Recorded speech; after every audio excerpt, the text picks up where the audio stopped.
Baik, kembali bersama kami dalam Saat Pagi Malaysia. Seterusnya kita bawakan temu bual secara eksklusif bersama Yang Berhormat Timbalan Menteri yang bertanggungjawab sebenarnya untuk menangani isu kos sara hidup, strategi yang efektif yang perlu disempurnakan bukan sahaja oleh Yang Berhormat Timbalan Menteri namun seluruh jawatan kuasa terlibat dalam pengurusan kos sara hidup. Kita bersama Yang Berhormat Senator Hajah Fauziah Saleh, Timbalan Menteri Perdagangan Dalam Negeri dan Kos Sara Hidup. Terima kasih Yang Berhormat kerana sudi bersama kami. Terima kasih. Assalamualaikum. Waalaikumsalam. Selamat pagi dan terima kasih sebab jemput saya untuk bersama-sama pada pagi. Jadi, Yang Berhormat, ini merupakan satu tanggungjawab yang besar. Setakat ini, apakah perancangan-perancangan awal yang telah pun disempurnakan dan telah pun dilancarkan inisiatif yang bersasar oleh Kementerian Yang Berhormat? Silakan. Ya, betul tu, Terence. Ini merupakan tugas yang amat besar dan pengharapan yang amat tinggi daripada rakyat kerana pada pertama kalinya kerajaan meletakkan nama satu-satu kementerian tu terlibat dengan kos sara hidup. Jadi apa yang kementerian sudah buat pada hari ini ialah pertamanya kita mengenal pasti apa dia elemen-elemen kos sara hidup. Ini amat penting ya.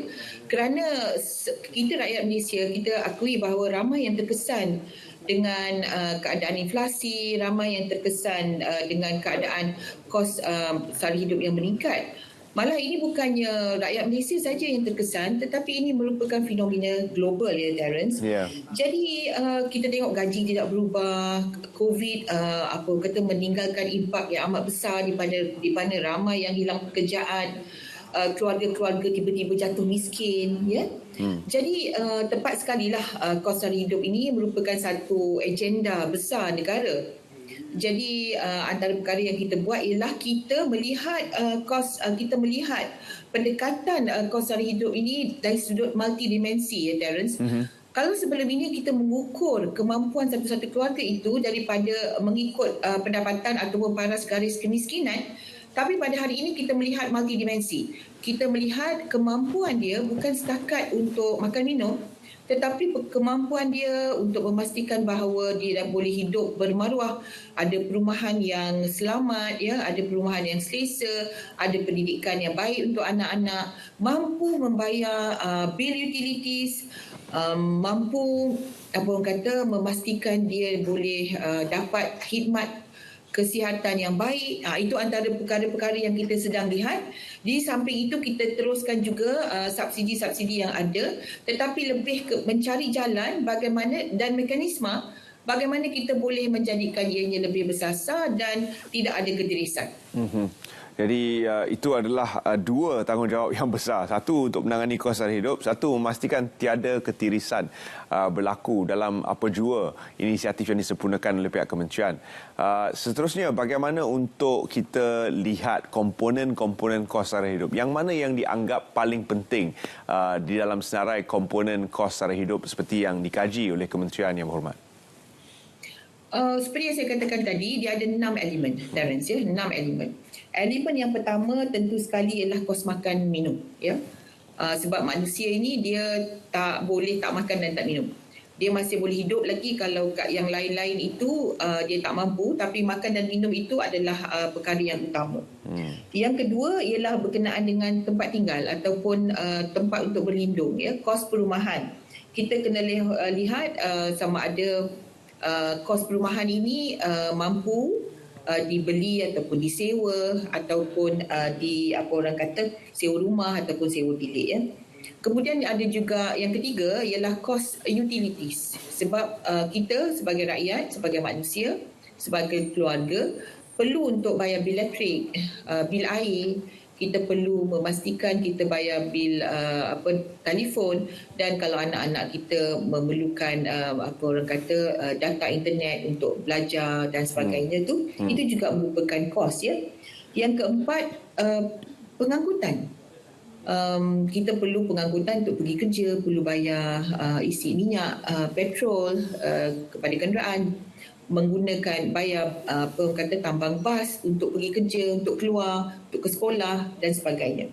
Kemudian yang kelima, pendidikan. Iuran pendidikan, beli buku, perkakasan. Ni nak masuk sekolah ni, anak-anak cepat membesar, baju dah tak muat, yang sebelum ni dah tak muat, mereka cepat tinggi, cepat besar, beg cepat koyak, ya. Jadi kos itu juga merupakan kos pendidikan, dan akhir sekali ialah kesihatan. Sebab khidmat kesihatan kita ini tidak merangkumi kesemua aspek khidmat kesihatan. Contohnya, ada charge perubatan di mana kerajaan tidak membiayai. Saya bagi satu contoh ya, Terence. Di mana seorang pesakit stroke, ya, dia mendapat rawatan di hospital, tapi bila dia nak balik, dia memerlukan katil. Katil ini tidak termasuk di dalam apa yang dibiayai oleh kerajaan. Kalau seorang pesakit stroke, seorang penyakit darah tinggi, ya, seorang pesakit yang punya hypertension, kemudian ada tersumbat jantung dia, sakit jantung, ya, sakit jantung, ada tersumbat jantung dia dan perlu dibuat stenting. Stent ini juga tidak termasuk di dalam kos rawatan yang disediakan oleh pihak kerajaan.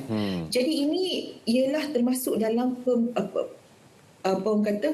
kos kesihatan yang perlu dilihat. Jadi kerajaan bukan sahaja melihat kemampuan seseorang itu untuk manage ataupun uruskan kos sara hidup keluarga dia, ya, tapi kerajaan juga memikirkan bagaimana caranya kita boleh membantu mereka supaya dapat meringankan keseluruhan kos dari sudut multidimensi yang saya katakan tadi, ya. Bukan setakat gaji minima, bukan setakat paras garis kemiskinan, ya.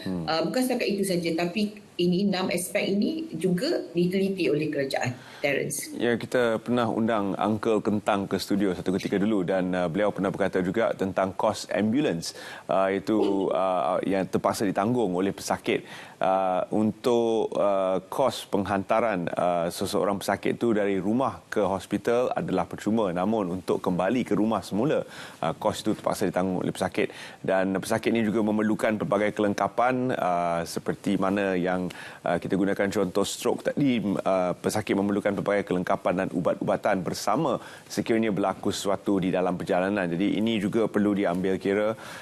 Golongan B40 mungkin tidak mampu untuk membiayai pengangkutan ambulans yang seumpama itu. Betul, Terence. M40 pun tak mampu, Terence. M40 pun tak mampu. Jadi apa yang kita bincangkan selama ni, yang berhormat, aspek-aspek kos sara hidup tu rasanya tidak semua berada di bawah kementerian yang berhormat. Jadi bagaimana untuk kementerian baru dan dinamik ini mengawal selia harga dan juga kos dalam semua kementerian yang mana ada di luar batasan sebenarnya sebuah kementerian itu. Jadi adakah akan ada satu strategi Blue Ocean baru di antara semua kementerian? Bagaimana, Yang Berhormat? Tepat sekali apa yang diamati oleh Terence. Memang ini juga antara perkara pertama yang saya dapat. Apabila saya masuk ke kementerian, saya dalam masa seminggu tu saya dah lihat kita tak ada kuasa sebenarnya. Kita tak ada kuasa besar. Kerana ianya banyak dikawal oleh kementerian-kementerian lain. Seperti pengangkutan kos, ya, kos tambang, contohnya tambang bas, tambang komuter, ya. Itu dikawal oleh kementerian pengangkutan. Begitu juga yang lain-lain dikawal oleh kementerian masing-masing. Akan tetapi kita mencari satu jalan whole nation approach, dan di sini KPDN ada satu kelebihan, Terence, di mana KPDN merupakan sekretariat kepada Majlis Tindakan Kos Sara Hidup yang dipengerusikan oleh Yang Amat Berhormat Perdana Menteri sendiri. Jadi di dalam Majlis Tindakan Kos Sara Hidup, di mana KPDN merupakan sekretariat, KPDN ada punca kuasa di situ untuk engage dengan kementerian-kementerian. Jadi kita melakukan engagement yang berterusan, dan kita sudah pun melakukan engagement dengan beberapa kementerian, dan sekretariat bersama sudah pun ditubuhkan. Maksudnya kita ada common interest. Kalau di peringkat Kementerian Pertanian dan Keterjaminan Makanan, mereka mahu menjaga interest peladang, peternak, contohnya petani. Kita pula mahu menjaga interest pengguna. Jadi di dalam sekretariat bersama ini dan juga NAKOL, Majlis Tindakan ini, kita bertanggungjawab untuk memastikan bahawa tidak ada mana-mana stakeholders yang ketinggalan. Maksudnya kita jaga kepentingan semua. Kita jaga kepentingan industri, kita jaga kepentingan pengguna. Kita tak mahulah industri mendapat kerugian. Kita juga tidak mahu pengguna rasa susah dengan kos harga barang yang meningkat.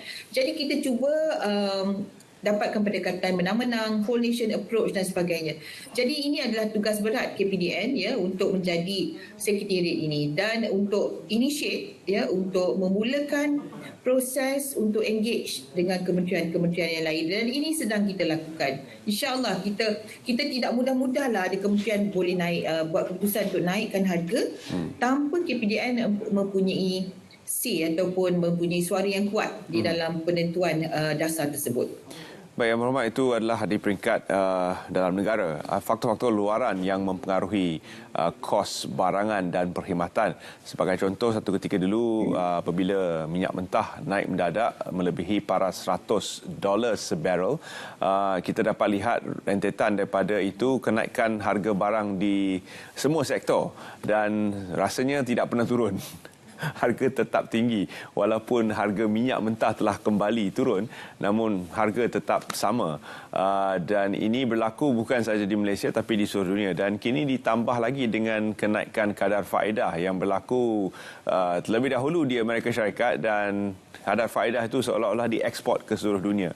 Jadi kadar faedah ataupun OPR di semua bank-bank negara di dunia terpaksa dinaikkan untuk mengawal inflasi. Namun kesannya dirasai oleh rakyat. Jadi apakah jawapan daripada Kementerian Yang Berhormat kepada isu-isu antarabangsa ini yang terpaksa juga ditanggung oleh rakyat Malaysia?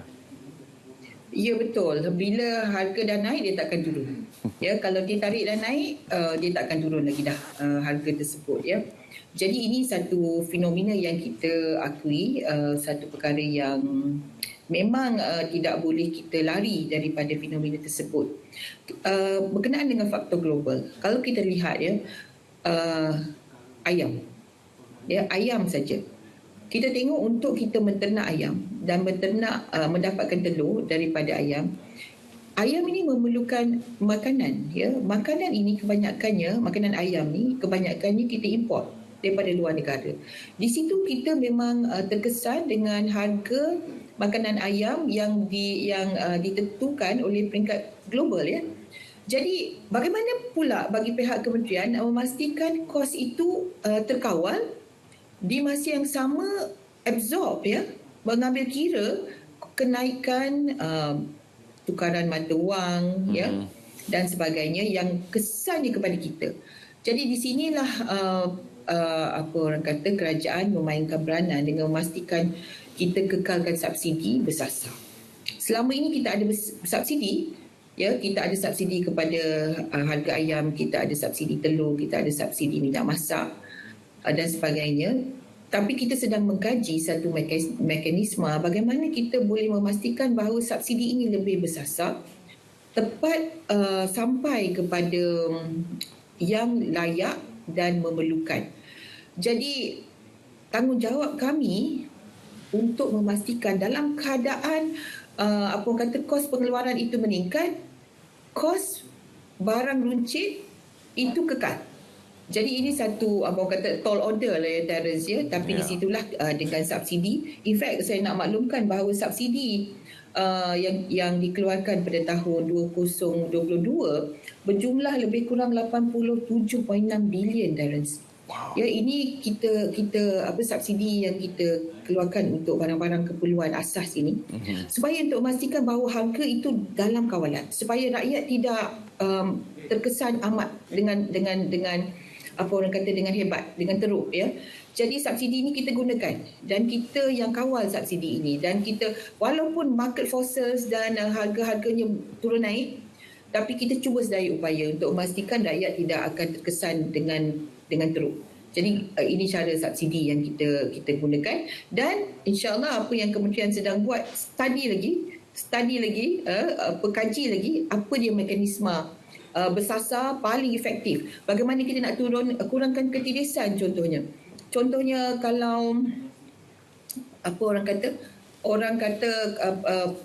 pengguna kata tak cukup minyak masak bersubsidi yang paket 1 kilo tu kan, kita nak tengok Ya, sedangkan kita produce dalam 60 juta paket 1 kilo sebulan, Terence. 60 juta paket yang minyak masak 1 kilo itu sebulan. Kita ada 32 juta rakyat Malaysia. Maksudnya satu rakyat Malaysia, seorang rakyat Malaysia ni 2 kilo sebulan. Jadi kalau kata tak cukup minyak masak tu tak benar, Terence. Dan kita subsidi lagi minyak masak 1 kilo tu yang dalam paket tu.